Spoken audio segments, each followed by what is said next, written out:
Es decir, vamos a intentar diseñar cuáles serían los módulos, lo que después en C serán funciones, en los que nosotros dividiríamos este problema para resolverlo, además especificando cuáles serían los datos de entrada y cuáles serían los datos de salida.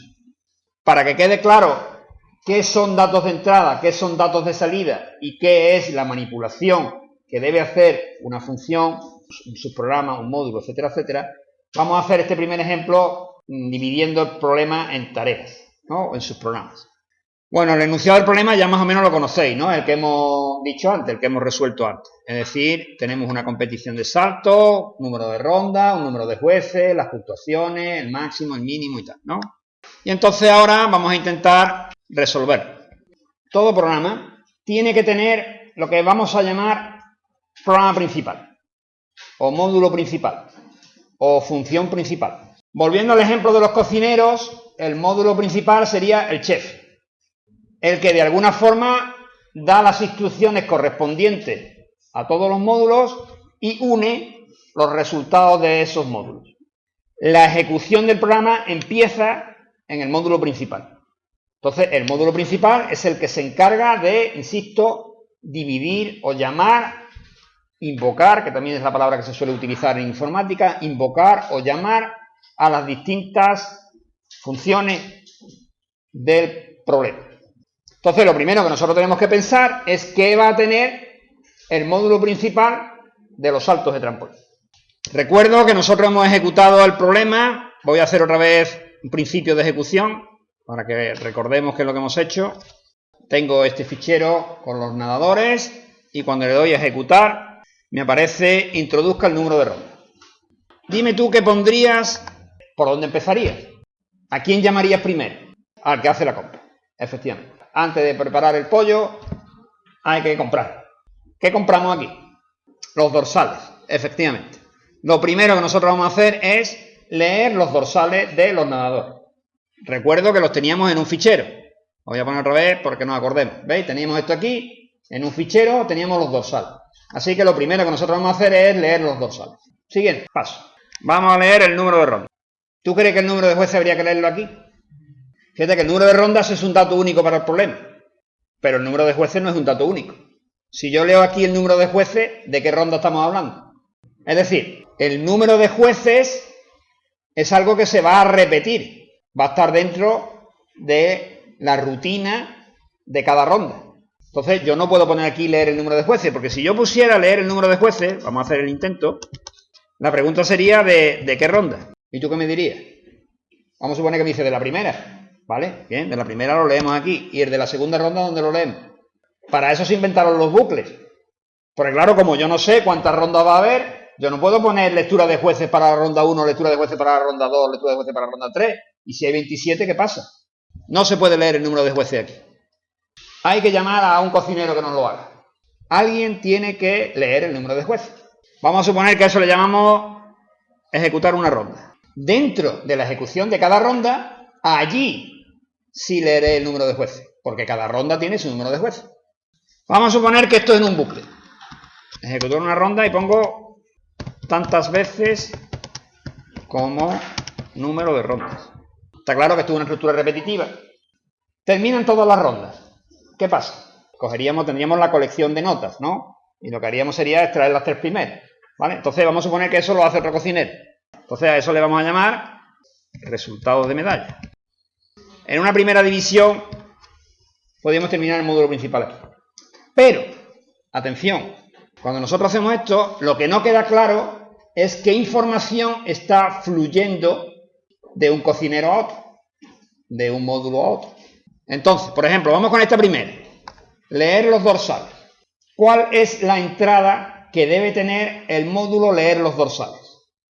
Pues la entrada que debe tener es el fichero de dorsales. Es decir, que la función leer dorsales tiene que tener una entrada. Esa entrada es el fichero. Normalmente, ya lo veremos más adelante en la asignatura, recibirá el nombre del fichero. La función leer dorsales recibe como entrada el fichero, algo que identifique el fichero. En nuestro caso, ese identificador es nadadores.txt. Esa función, evidentemente, tendrá que leer estos nadadores. Pero hay algo aquí que todavía no se ha dicho. Yo leo los nadadores, es decir, leo, para que nos entendamos, una colección de dorsales. Después leo el número de rondas. Y ahora yo voy a ejecutar lo que sería ya realmente la competición. Entonces la competición pues es un trozo grande que a su vez voy a dividir en más trozos. Entonces yo voy avanzando, pero que necesito que la función ejecutar una ronda que he llamado aquí, lo que llamaríamos competición, tenga como datos de entrada. Fijaros, ahora ya no es el fichero ya lo he leído.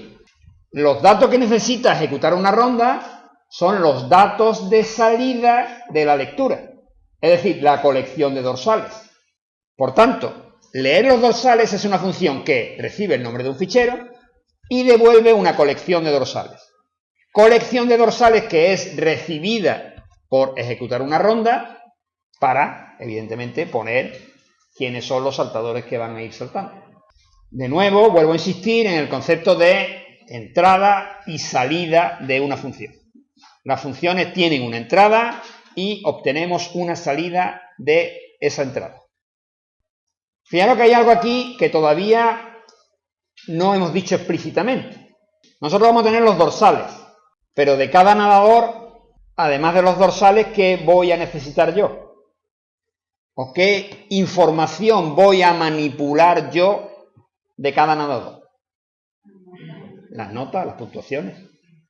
Fijaros que hay una unión ahí, por tanto, de que cada dorsal tiene que llevar su nota. Es decir, yo no puedo tener sueltas las notas por un lado y los dorsales por otro, porque si no, no sabría cada dorsal qué nota le corresponde. Tiene que haber un dato estructurado que una dorsal y nota. Igual que os conté anteriormente que cuando tenemos la aplicación de los alumnos matriculados en la universidad, teníamos una estructura que unía su nombre y apellidos con su fecha de nacimiento. Y no lo podemos tener las fechas por un lado y los nombres y apellidos por otro. Lógicamente tienen que estar juntos. Cada nombre y apellidos con su fecha de nacimiento. Bueno, pues aquí pasa lo mismo. Tenemos que tener nuestros dorsales y la nota que corresponde a cada dorsal. Esto también es algo muy típico en programación. Y es que los datos en muchas ocasiones tienen que ser inicializados. Por tanto, es una costumbre que debemos de tener desde el principio. Muchas veces tenemos que inicializar los datos antes de empezar su manipulación. Por ejemplo, cuando vamos a ir acumulando. Si yo voy acumulando notas, tendré que inicializar esas notas. Por tanto, si yo voy a guardar en unos datos una suma, esos datos tienen que estar inicializados a 0.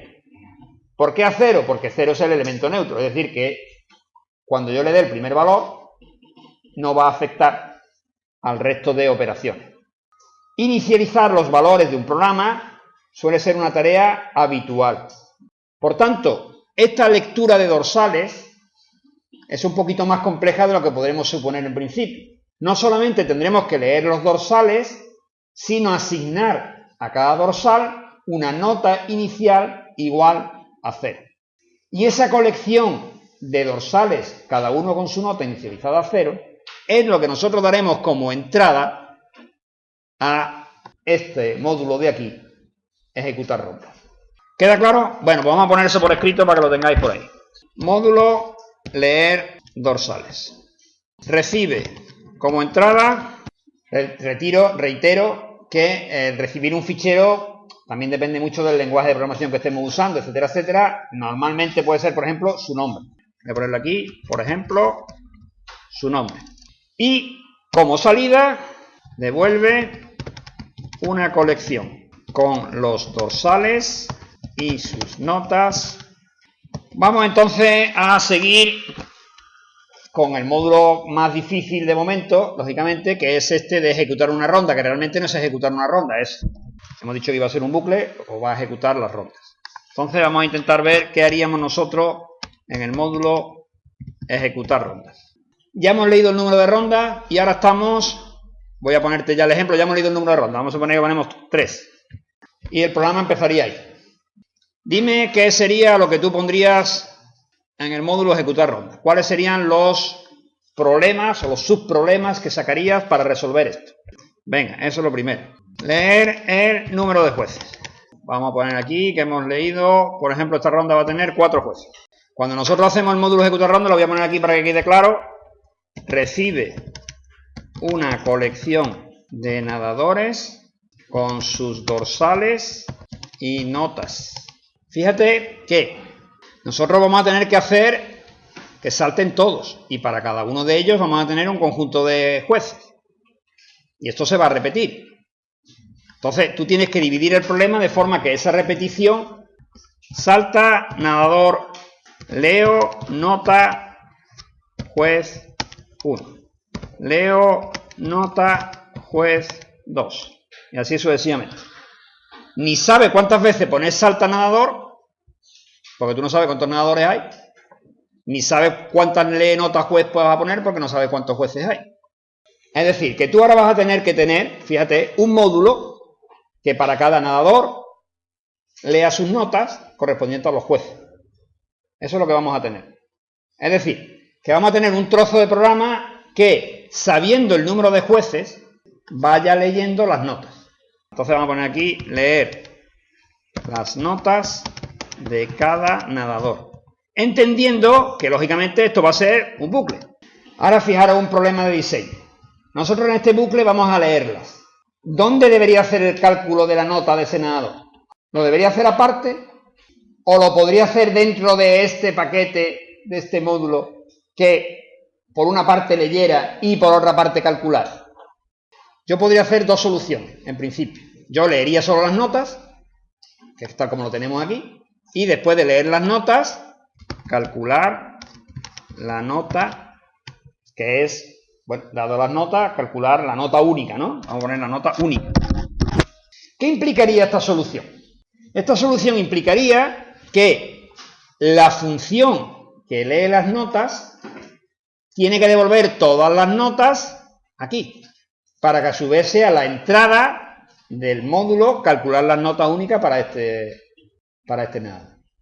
O bien podría hacer un módulo que fuera leer y calcular, que a su vez se dividiría en dos trozos, uno lectura y otro cálculo. Es decir, que tendríamos esta solución o bien esta otra. Aquí podríamos llamar leer y calcular. Y entonces, al hacer el módulo leer y calcular, pues tendríamos por un lado esto. No está claro cómo se divide un problema en trozos, no hay una única solución. Por eso, entre otras cosas, no, insisto, es materia que evaluemos. Pues las dos soluciones podrían ser válidas. Posiblemente a lo mejor una es más compleja que otra, pero hasta que no nos pongamos a programarla, no somos capaces quizás de ver la complejidad que lleve una u otra. Lo que sí debemos de aprender es que la división de un problema en trozos es fundamental por división, propiamente dicho, de divide y vencerás, y por reutilización, y que cada trozo tenemos que definirlo con unos datos de entrada y unos datos de salida.